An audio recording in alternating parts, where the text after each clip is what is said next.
press the bell icon on the YouTube app and never miss another update.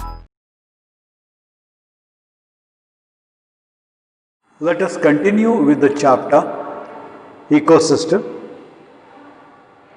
Under that, we were discussing the four basic functions, aspects of ecosystem like productivity, decomposition, energy flow and nutrient cycling. Earlier we had discussed about the productivity, and then we have discussed about the decomposition.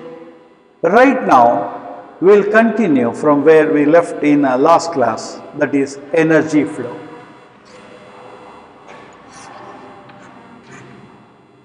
Energy flow.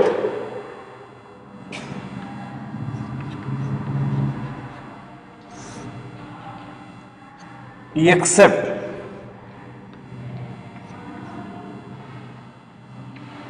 deep sea, very deep sea, hydrothermal, deep sea hydrothermal ecosystem.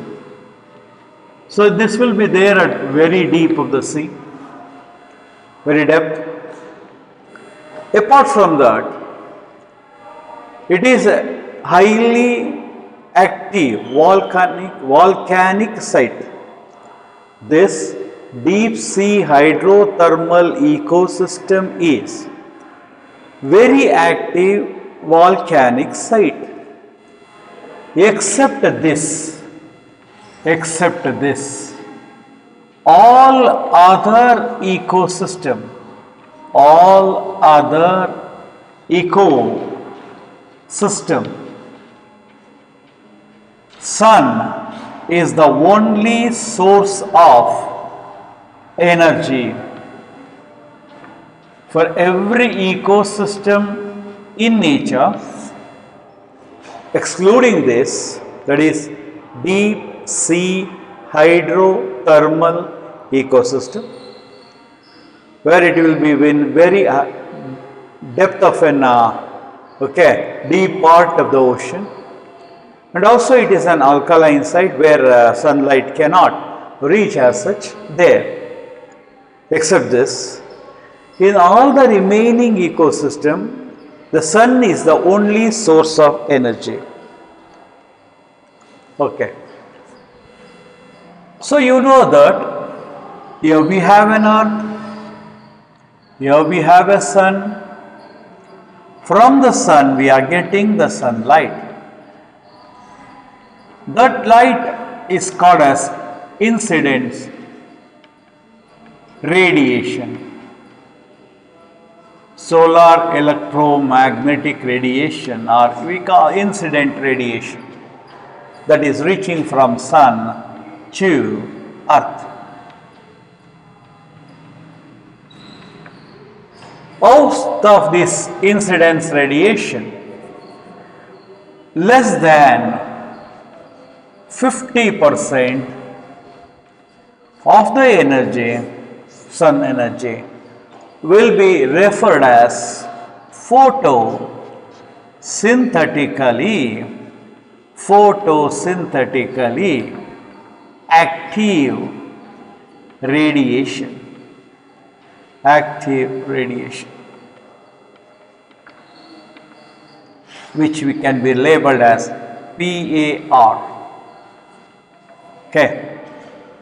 What exactly we are right now discussing? We are discussing one of the aspects of functional aspects of ecosystem.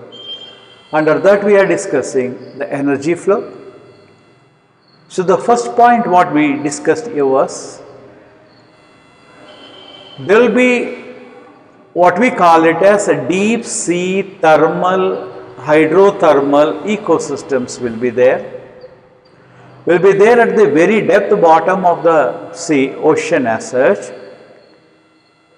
Those regions are the regions with very high volcanic action, and only in those ecosystems, even then their ecosystem will be present there, but in that ecosystem the sun energy cannot be the source.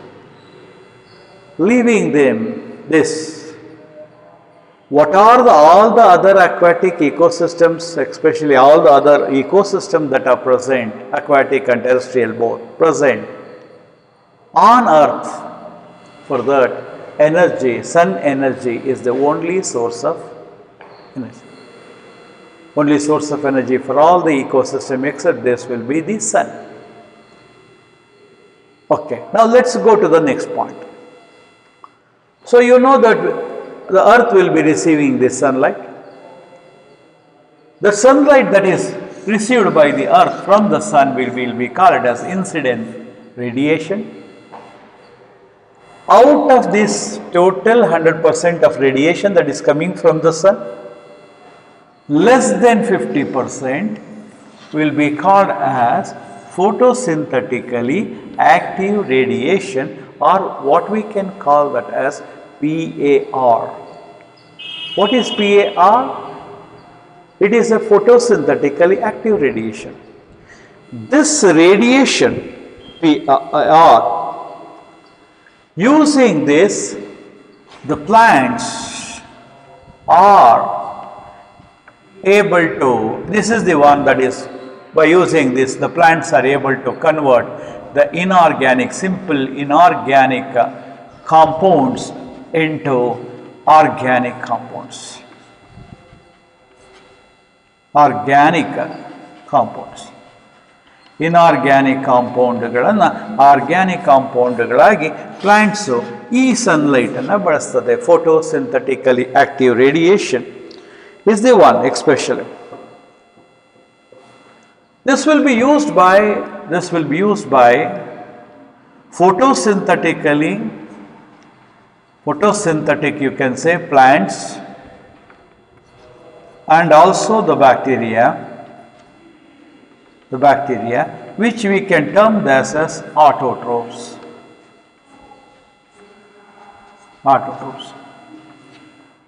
Here interestingly, all this PAR will not be used by these plants. Just 2 to 10% of PAR will be used by photosynthetic plants and bacteria to convert inorganic substances, simple inorganic substances, to complex organic compounds which can be stored. And you know that on this food prepared by plants, all other living organisms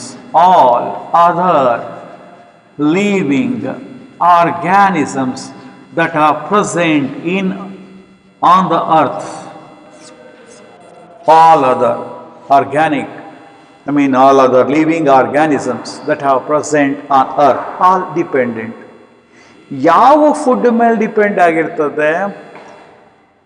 photosynthetic plants ಹಾಗೂ bacteria PAR ಅನ್ನು 2 to 10% ಬಳಸಿ prepare ಮಾಡಿದ organic compound ಮೇಲೆ ಭೂಮಿ ಮೇಲಿರ್ತಕ್ಕಂತಹ ಉಳಿದ ಎಲ್ಲ ಜೀವಿಗಳು depend ಆಗಿದೆ. This much energy is sufficient to feed all the organisms that are present on earth that are dependent directly or indirectly on plants. Okay, let's just go back. Out of the incident radiation of the sun that is reaching the earth, less than 50% we call that as photosynthetically active radiation, which will be utilized by the photosynthetic plants and bacteria. They are able to convert this from simple inorganic compound into organic compounds. And also I did tell you all the PAR will not be utilized. Just 2 to 10% of the PAR will be utilized by these plants and bacteria to convert inorganic substances into organic substances through photosynthesis. This much small amount of energy of the sun that is reaching the earth, that will be actively utilized by plants, is enough to sustain all the life on earth. Just imagine the abundance, you can say. So you know that organisms, all other organisms, will depend on this food prepared by plants and bacteria using 2 to 10% of photosynthetically active radiation, okay, directly or indirectly, directly or indirectly, all the organisms on earth depend on the green plants that uses just 2 to 10% of photosynthetically active radiation to convert the inorganic substances into organic substances. That is what exactly the concept. Now, let's move on.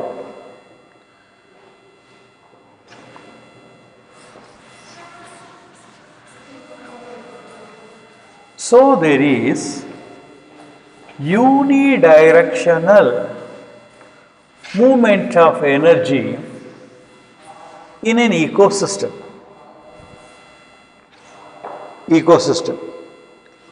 You know that from the sun, the energy flows to plants.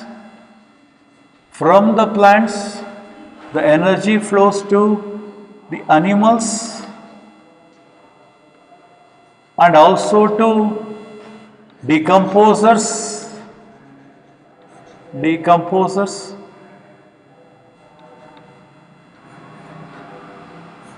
Sorry, you can just write it here. Decomposers. This is what exactly the flow of energy will be. Direction. Unidirectional way. Means the energy never goes back like this. It is always unidirectional. And you know that this flow will follow the rules of first law of thermodynamics. Thermodynamics ಅನ್ನ first law ಅನ್ನ ಇದು follow ಮಾಡುತ್ತೆ. ಯಾವುದು? The flow of energy in an ecosystem ಆಯ್ತಾ will be following the first law of thermodynamics. And you know that especially even the ecosystem is not exempt from the second also. Second law also implies, second law of thermodynamics also implies with the flow of energy that's happening in case of ecosystem. You know that there tend to be a disorderliness. There tend to be a disorderliness that exists in nature, some sort of. And thereby, to overcome this disorderliness, there should be constant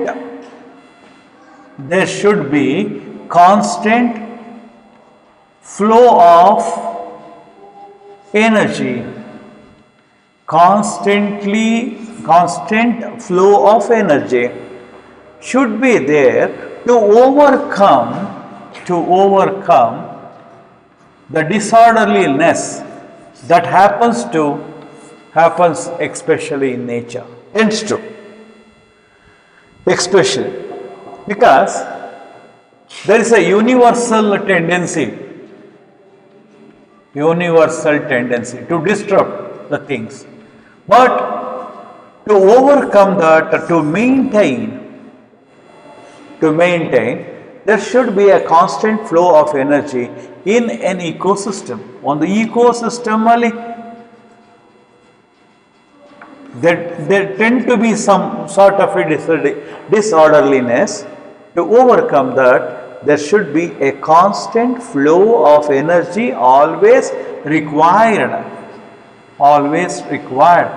to overcome the universal tendency of disorderliness. Ecosystem, when energy is flowing, sometimes it may become a shortage like that, and especially to feed the organisms. So to overcome that, because some animals number may increase and they may eat other animals, and their number may become, and the plant, due to the rains, plants may especially, they cannot prepare the food and they cannot survive. This sort of a disorderliness naturally is a tendency of the universe. To overcome that, there should be a constant flow of energy. So if there is a constant flow of energy, it can overcome that. That's what exactly the concept is. Especially when we term the green plants of an ecosystem are always termed as, producers. Now, ಯಾವುದನ್ನ producers ಅಂತೀವಿ? Green plants ಅನ್ನ. ಯಾಕಂತೀವಿ? Because they are able to prepare the food. You know that. So they are able to convert simple inorganic substances into organic substances. That organic substance prepared by the plants will be this especially energy for all the remaining organisms. So thereby, since they are able to, especially using the sunlight, they are able to prepare the food. That is the reason why we term the plants as producers. Well, coming on to that,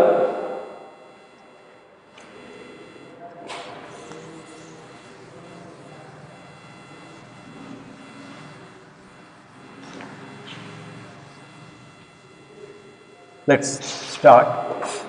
So, what the green plants are called?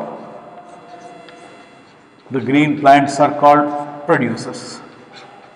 Why they are called as producers? Because you know that they prepare the organic compounds. How they prepare organic compound substances? They prepare organic substances using inorganic substances. Okay. In which process? Photosynthesis. Hence, they are termed as producers. And then coming on to that, in a terrestrial ecosystem,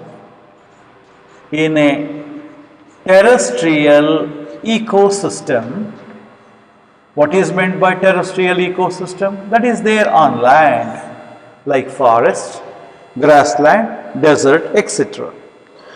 Especially, what are the major producers? The major producers of terrestrial ecosystem are herbaceous plants, herbs you can say. And apart from that, woody plants, especially their stem is woody in nature. The woody plants and herbaceous plant, they form the major producers of terrestrial ecosystem. Then coming on to aquatic ecosystem, you know that in aquatic ecosystem you have the major producers are one like phytoplanktons. What are these phytoplanktons? They are microscopic plant-like organisms. What are phytoplanktons? Microscopic plant-like organisms. And another major contributors, producers are algae.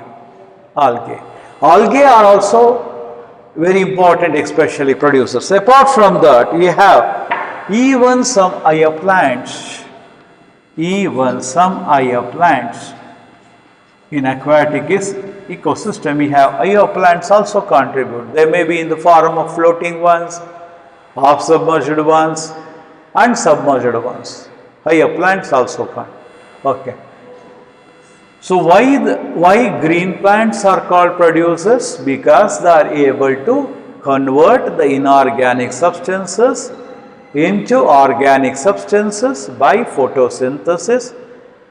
They are the ones that prepare the food that is later utilized by all other animals and decomposers. In terrestrial ecosystem, that is what we call it as a land, the major producers of the terrestrial ecosystem are herbaceous plants and woody plants. Then we have aquatic ecosystem where we have phytoplanktons, algae, and also we have higher plants. And then there will be the food chain and food web. There will be what we call it as food chain and the food web that exist in nature. That is ecosystem. You know that especially the food chain starts from producers. And then it moves through several types of animals, and also we have decomposers. And also we have the food chain as well as web. This is what we call it as interconnected food chain. Especially, you just let us take certain example. I think we followed this. Green plants are called as producers because they are able to prepare the organic matter using the sunlight and inorganic compounds. Major producers of the terrestrial ecosystem are herbaceous plants and woody plants. Major producers of the aquatic ecosystem are phytoplanktons, algae, higher plant, etc. So in ecosystem, the food web and the food chain exist. You know that they exist because of there is a energy flow. Let us imagine an animal feeds on plant. Animal feeds on plant, or you can say, or it can feed on another animal.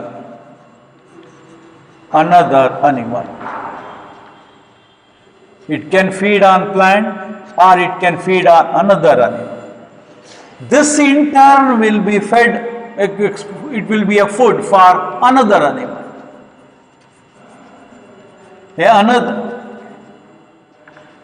Just think over here.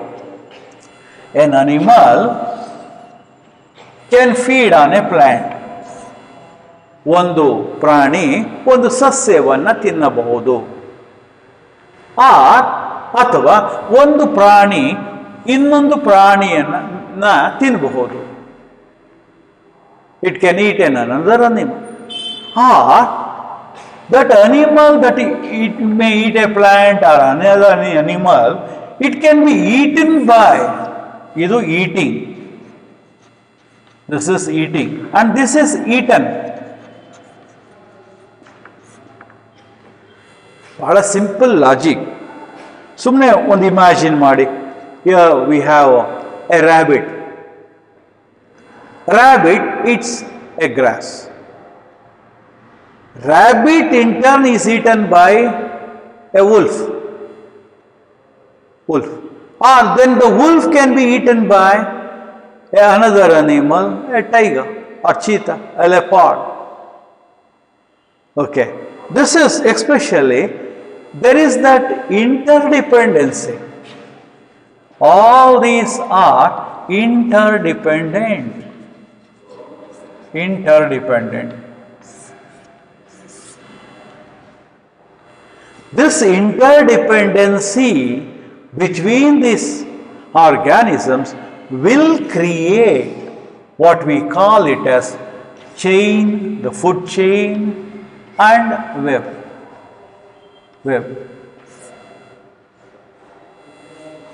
So just imagine, here we have a grasshopper,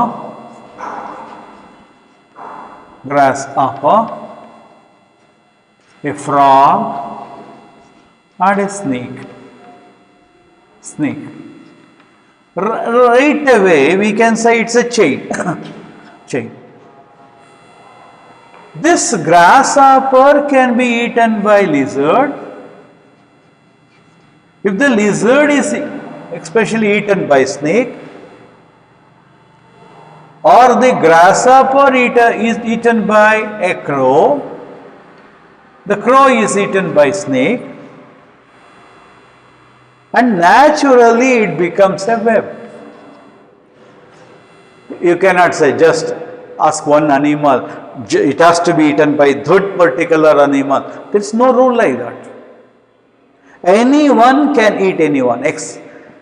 All the things cannot eat the grass. That concept will come back. So,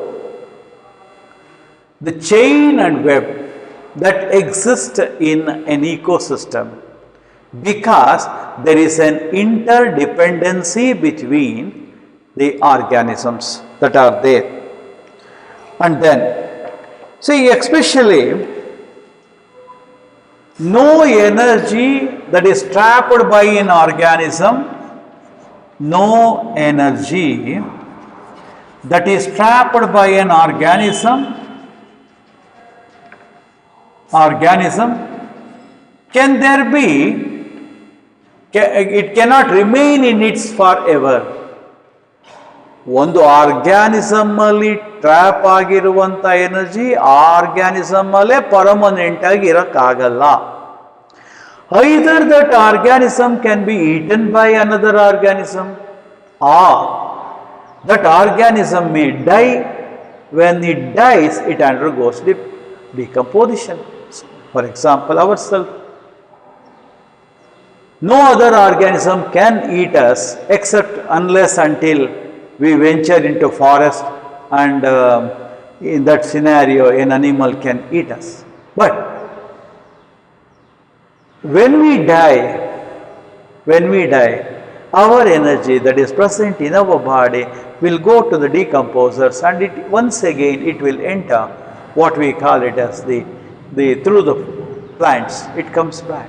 That is what exactly means. No energy trapped in an organism cannot remain in that organism forever. The energy trapped in an organism cannot remain in it forever. ಎಂದು permanent ಆಗಿ energy ಇರಕ್ಕೆ ಸಾಧ್ಯ ಇಲ್ಲ. Because an animal can eat it, or otherwise one day or the other day it has to die. When that dies, the energy will come back. Especially, say thereby the energy that is present in producer has to move on through, transferred through the consumers. ಇಲ್ಲೇನಾಗ್ತದೆ,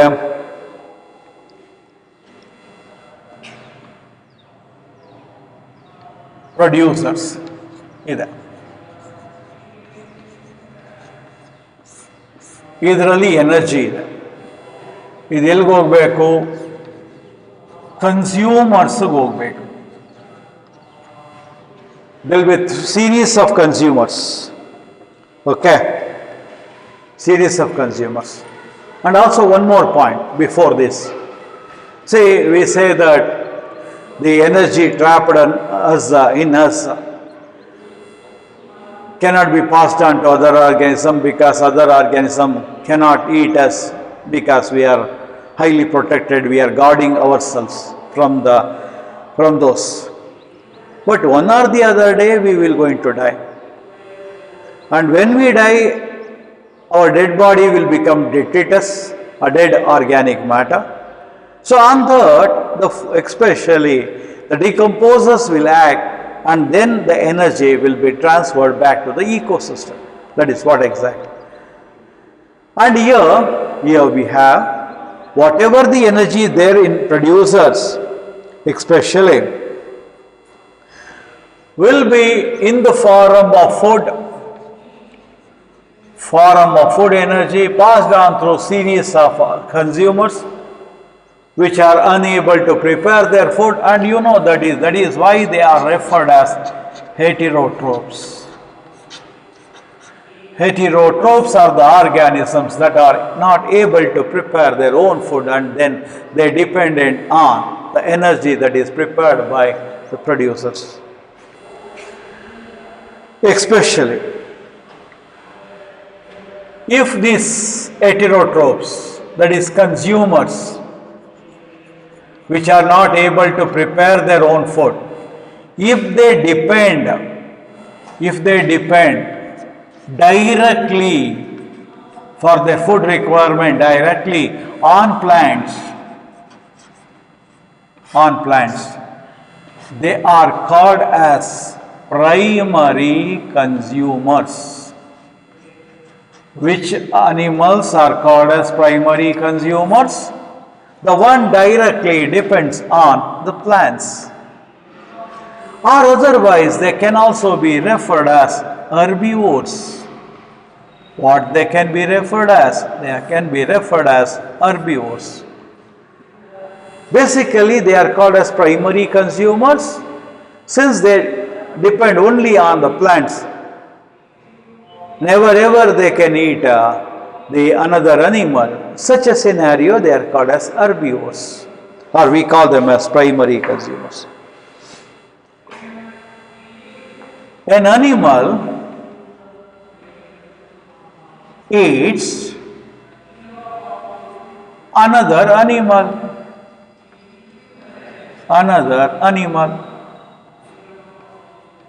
whereas this animal eats plants. So what we call this as? We call this as producer. What is this animal is called? This animal is called primary consumer, or otherwise we call as herbivore. Since this animal is eaten by this animal, and what this animal is called? This is called secondary consumer. Secondary consumer.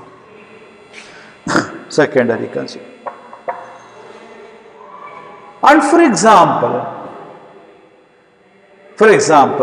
this secondary consumer can also be called as a carnivore.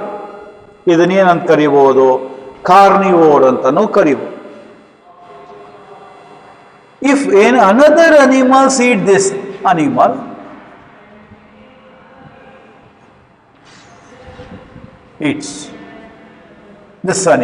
then it is called as tertiary consumer.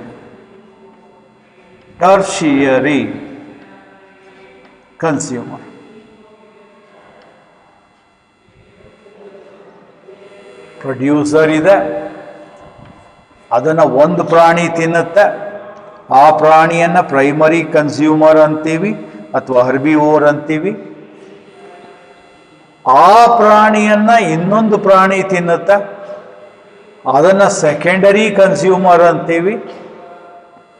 ಆ ಪ್ರಾಣಿಯನ್ನು ಇನ್ನೊಂದು ಪ್ರಾಣಿ ತಿನ್ನುತ್ತೆ, we call that as tertiary consumer. So there is a flow of energy from one to other. and this process is referred as transfer of energy from one to other through the process of eating and being eaten. Very interesting ಇದೆ. Eating and being eaten.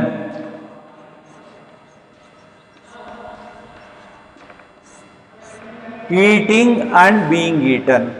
Eating ಅಂದರೆ ತಿನ್ನೋದು, eaten ಅಂದರೆ ತಿನ್ನಲ್ಪಡುವುದು. So through the process of eating and being eaten, the food will transform. And coming on to the common herbivores. The herbivores are the primary consumer that directly feed on especially plants. The important herbivores of terrestrial ecosystem, land or forest ecosystem are, we have examples: insects, birds, and some mammals. In your book, these examples have been given. They just refer as mammals. All the mammals are not herbivores. They come under especially what we call it as herbivore. They can be secondary consumer, even they can be tertiary consumer. But some mammals like rabbits, mice, goat, sheep, cow, etc., they all come under what we call it as primary herbivores. In case of aquatic ecosystem,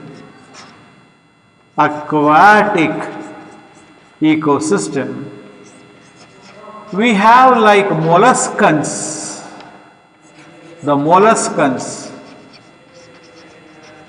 and also we have zooplanktons, molluscans and zooplanktons. Zooplanktons are nothing but animal-like microorganisms. They can be the important herbivores of aquatic ecosystem. Okay, let's go through with this particular concept. See, the heterotrophs are the organisms that are unable to prepare their own food. They dependent on the producers for their food requirement.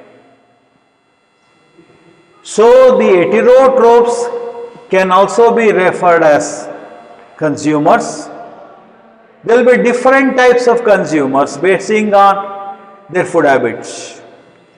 The consumers that directly depends or directly eats plants, we call them as primary consumers or herbivores. So an animal especially eats another animal that in turn eats the plant is called as secondary consumer.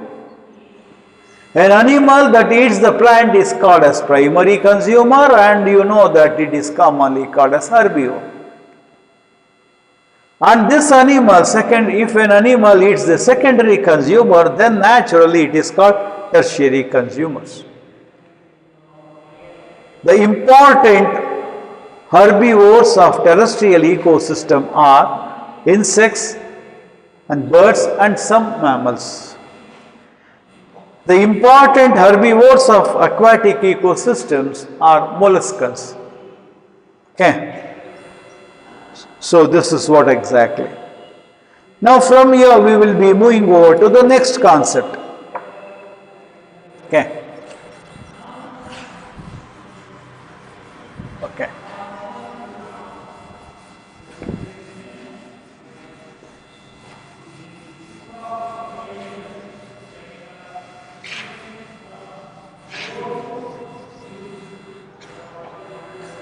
Here we have especially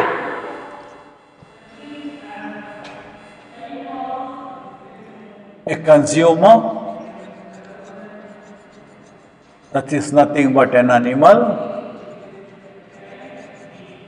feeds on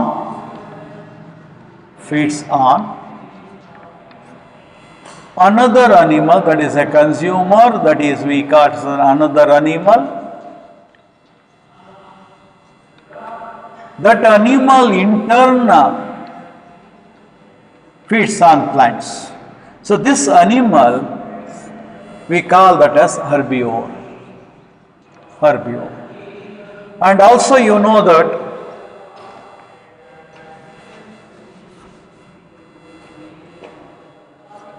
animal, and this is called as herbivore.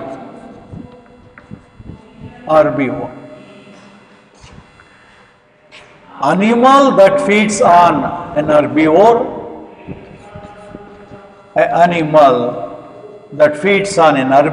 is called the secondary consumer.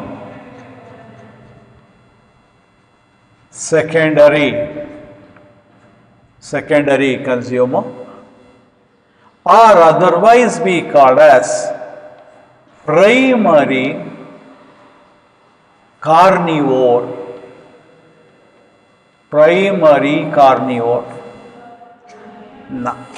ನಮ್ಮಗಳ ಲೆಕ್ಕದಲ್ಲಿ ನಾವು ಹೇಳುವಾಗ ಹರ್ಬಿವೋರ್ ಅಂದರೆ ಸಸ್ಯಾಹಾರಿಗಳಂತೆ, ಯಾಕಂದರೆ ಅದು ಕೇವಲ ಪ್ಲಾಂಟ್ಸ್ಗಳನ್ನು ಮಾತ್ರ ತಿನ್ನುತ್ತೆ. ನಮ್ಮನ್ನು ಒಂದು ಸಸ್ಯಾಹಾರಿ ಪ್ರಾಣಿಗೆ ಹೇಳಪ್ಪ ಅಂತ ಹೇಳಿದ್ರೆ ಹಸು ಹೇಳ್ತೀವಿ, ಎಮ್ಮೆ ಹೇಳ್ತೀವಿ, ಕುರಿ, ಮೇಕೆ, ಆಯಿತಾ, ಇವುಗಳನ್ನು ಹೇಳ್ತೀವಿ.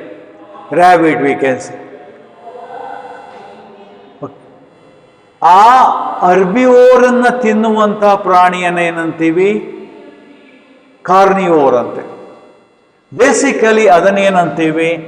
Primary carnivore. ಆ್ಯಕ್ಚುಲಿ ಅದೇನೋ ಸೆಕೆಂಡ್ರಿ ಕನ್ಸ್ಯೂಮರ್. ಯಾಕಂದರೆ ಹರ್ಬಿವೋರನ್ನು we call that as primary consumer.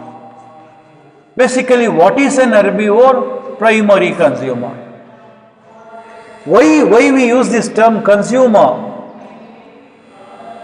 ನಾವು ಗ್ರಾಹಕರಂತೆ, ಪ್ರೊಡ್ಯೂಸರ್ಸ್ ಅಂದರೆ ನಮ್ಮ ಲೆಕ್ಕದಲ್ಲಿ ಪ್ರೊಡ್ಯೂಸರ್ಸ್ ಅಂದರೆ ರೈತರು. ಸ್ಯಾಲರಿಡ್ ಪೀಪಲ್ ಇವರೆಲ್ಲ business people, they come under category of consumers because we don't especially grow and we buy. Likewise, in nature, in an ecosystem, plants are the producers. They are able to convert the inorganic substances into organic substances by photosynthesis. ಅದನ್ನೇ ನಾವು ಬಹಳ simple ಆಗಿ ಸಸ್ಯಗಳು ಆಹಾರವನ್ನು ತಯಾರು ಮಾಡುತ್ತವೆ, ಆ ಕಾರಣದಿಂದ ಅವುಗಳನ್ನು ಪ್ರೊಡ್ಯೂಸರ್ಸ್ ಎಂದು ಕರೆಯುತ್ತೇವೆ. ಪ್ರಾಣಿಗಳು ಆಹಾರವನ್ನು ತಯಾರು ಮಾಡುವುದಿಲ್ಲ, ಅವು ಸಸ್ಯಗಳ ಮೇಲೆ ಆಹಾರಕ್ಕೋಸ್ಕರ ಅವಲಂಬಿತವಾಗಿರುತ್ತವೆ. ನೇರವಾಗಿ ಸಸ್ಯವನ್ನೇ ತಿನ್ನುವ ಪ್ರಾಣಿಯನ್ನು ಸಸ್ಯಾಹಾರಿ ಅಥವಾ ಹರ್ಬಿವೋರ್ ಅಥವಾ ಪ್ರೈಮರಿ ಕನ್ಸ್ಯೂಮರ್ ಅಂತ ಕರಿತೀವಿ.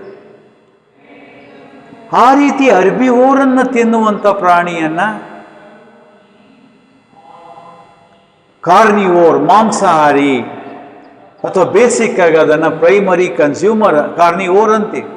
ಆದರೆ ಅದು ಆಕ್ಚುಯಲ್ ಲಿಸ್ಟಲ್ಲಿ ಬರುವಾಗ ಸೆಕೆಂಡರಿ ಕನ್ಸ್ಯೂಮರ್.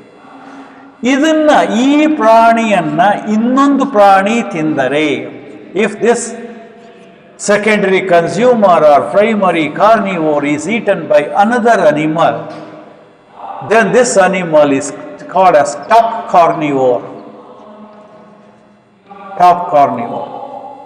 ಅಥವಾ we call it as secondary carnivore.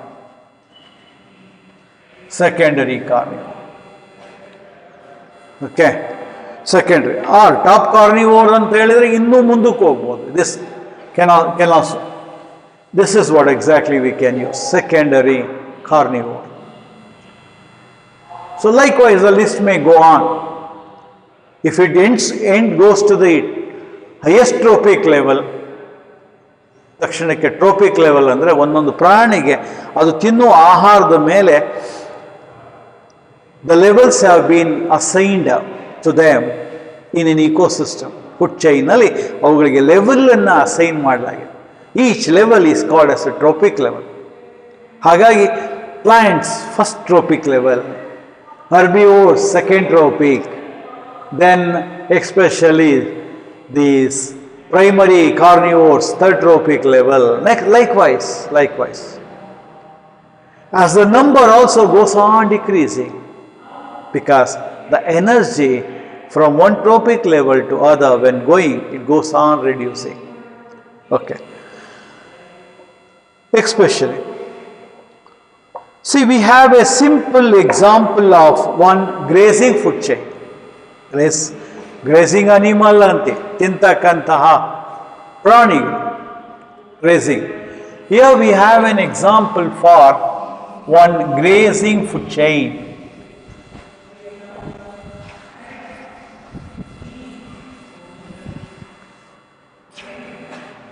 An example for grazing food chain.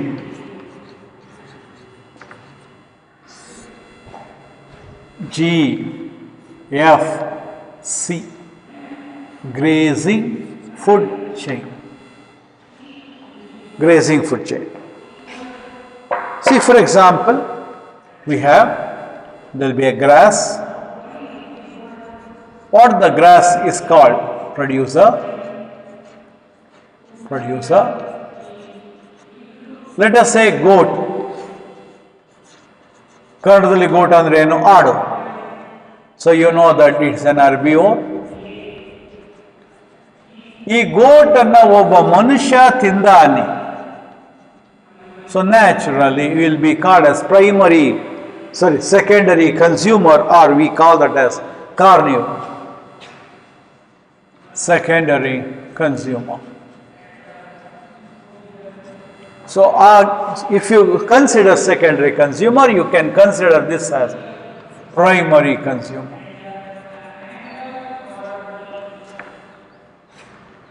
So this is called as grazing food chain,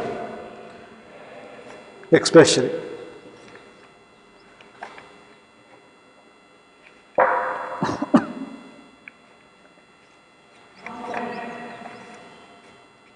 Then especially we have another one, detritus food chain. Detritus food chain. It always begins with detritus, that is dead remains of animals and plants.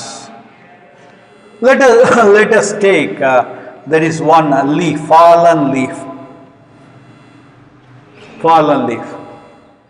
So then naturally it is having organic matter, then it is a producer. On that fallen leaf, especially a earthworm feeds.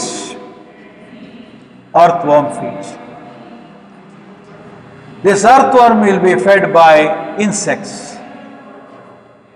and then the insect will be fed by bird may be by a snake. Okay, so let us just over here.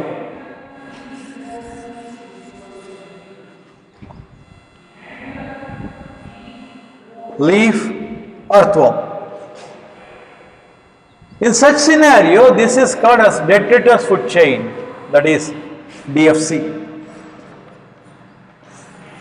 The earthworm will add the organic matter especially in the simple inorganic substances to the soil. But only this part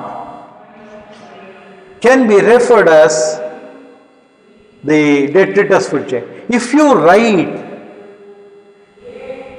then insect, and then bird, and then snake. Insect not only eats earthworm, it can eat another grass or so, then this part can become detritus food chain. In such scenario, both detritus food chain and grazing food chains are interconnected. interconnected, especially. Whereas especially, see these decomposers are like bacteria and fungi. So these bacteria and fungi are referred as decomposers. Using their enzymes, they are able to degrade the dead organic matter into simple inorganic substances. From that they derive the nutrition. They derive the nutrition and food. ಈ bacteria ಮತ್ತು ಫಂಗೈಯನ್ನು ನಾವೇನು ಕರಿತೀವಿ? Decomposers ಅಂತೆ.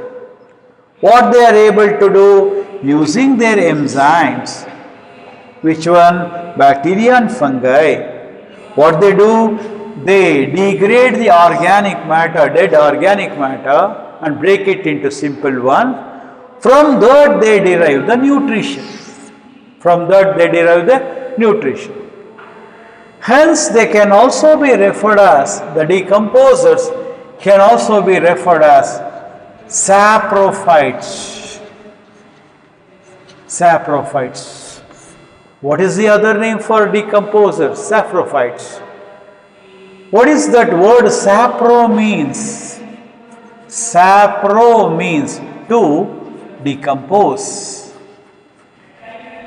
What is the decompose means?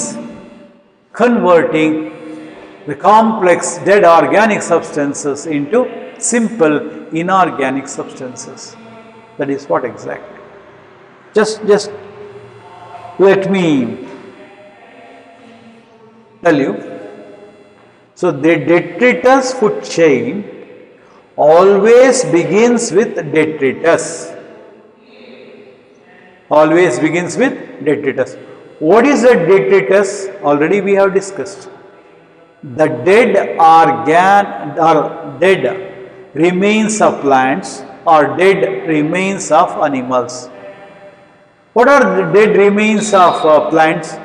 A fallen leaf, fallen flower, the fallen bark.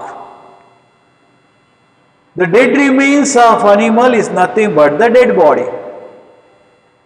And also along with that it may be a fecal matter. The fecal matter, you know that what is a fecal matter. Fecal matter means, what is, especially after digestion and absorption in the body, whatever the leftover which will be thrown out later on is called as fecal matter. Best example we can quote, the dung is the fecal matter of cow. Dung ಅಂದ್ರೇನು? ಸಗಣಿ. ಹಸು ಹಾಕುವಂಥ ಸಗಣಿಯನ್ನು ನಾವೇನಂತೀವಿ?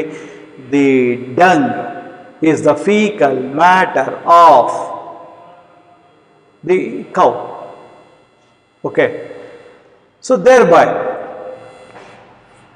dead body of animal and fecal matter, dead remains of plants like fallen leaf, flower or bark constitute the detritus. Detritus is the beginning of detritus food chain. And especially, and it is composed of heterotrophic organisms. Detrivores are like earthworms, and we have that bacteria and fungi are the major decomposers. Using their enzymes, the bacteria and fungi, which we call them as decomposers, using their enzymes, they degrade the organic matter in the dead bodies into simple inorganic substances, and those simple inorganic substances will be used as a nutrition by this. The bacteria and enzyme will get their nutrition from the dead organic matter. So they can also be referred as saprophytes. Why the decomposers are referred as saprophytes? Because the sapro means to decompose. What the sapro means? To decompose. Then, especially,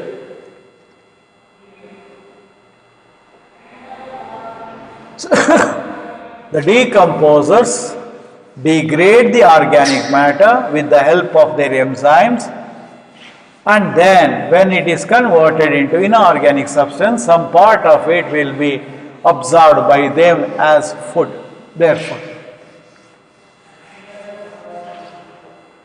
Then, especially, in an aquatic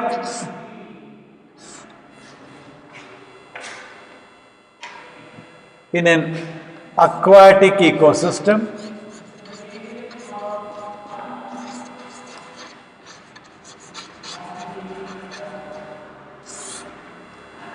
major conduits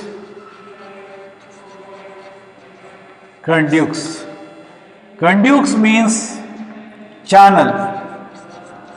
You can say channel, or you can say tube, or you can say pipe. Major channel for food transfer is GFG, grazing food chain. Because in the aquatic ecosystem, even though decomposers is there, large amount of this detritus food chain will not be in the action. Whereas in case of terrestrial ecosystem,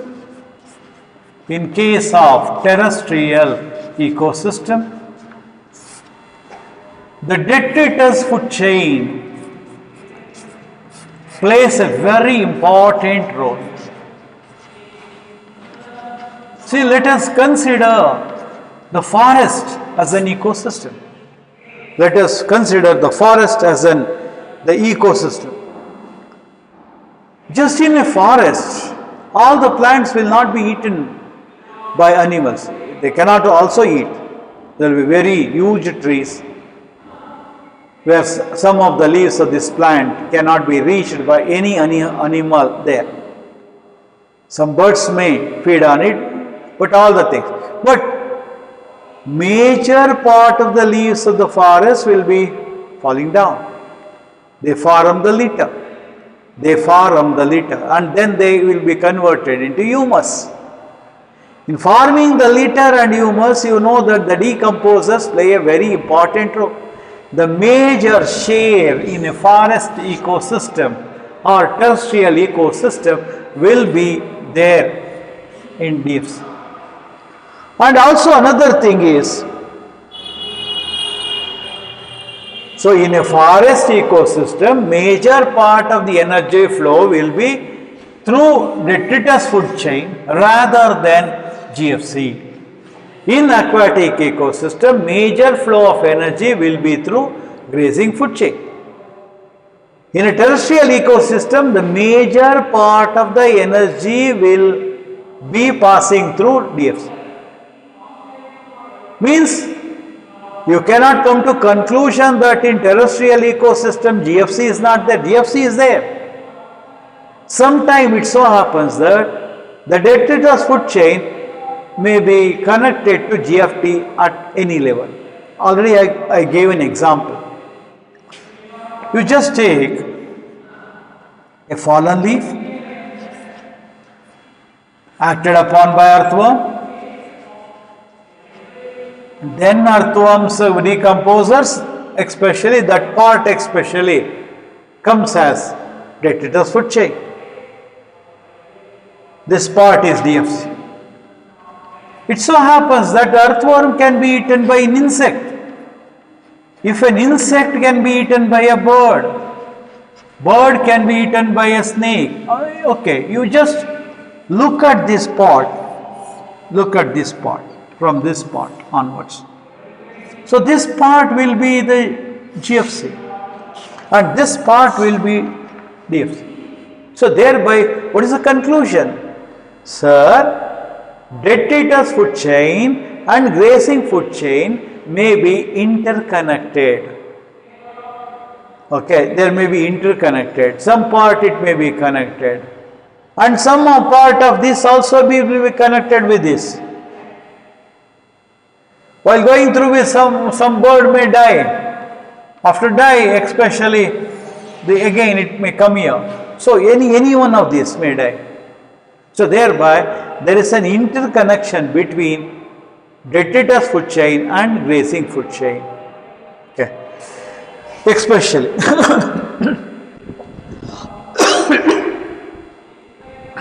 There is natural interconnection between the food web and food chain. Already I made it clear. Basing on the food habits, food requirements, especially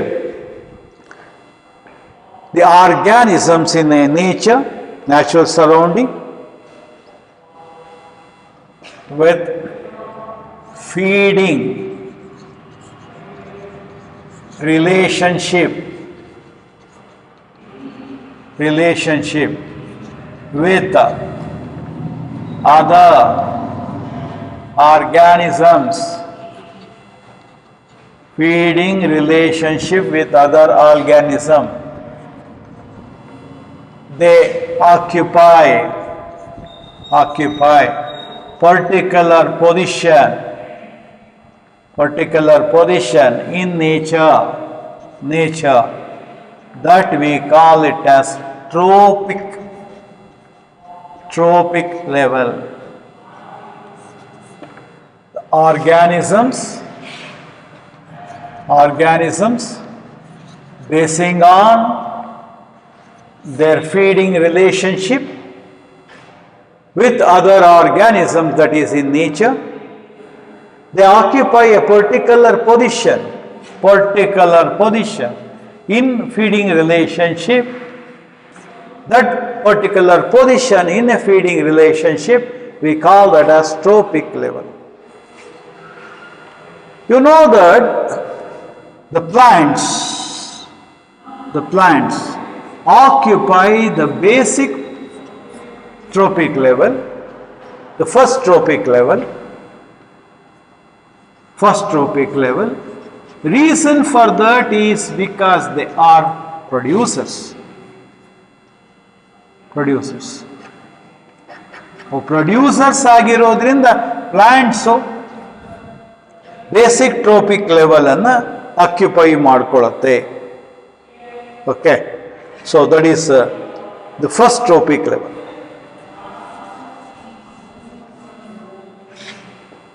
Plants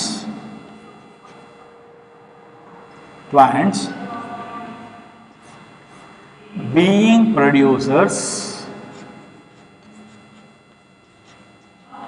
occupy the first trophic level in an ecosystem. Then comes primary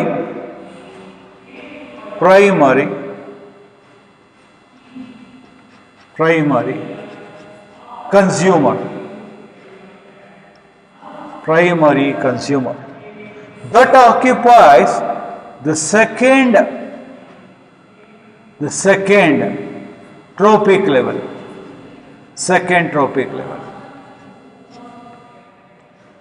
Then we have secondary consumer that occupies the third trophic level.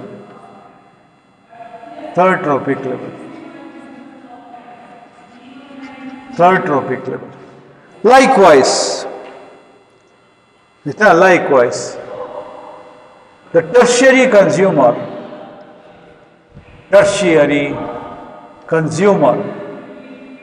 this occupies the fourth trophic level. So let us just give some examples for this. So especially ecosystem ಅಲ್ಲಿ first trophic level can be occupied by a grass. Say in aquatic ಆದರೆ phytoplanktons ಬರುತ್ತೆ.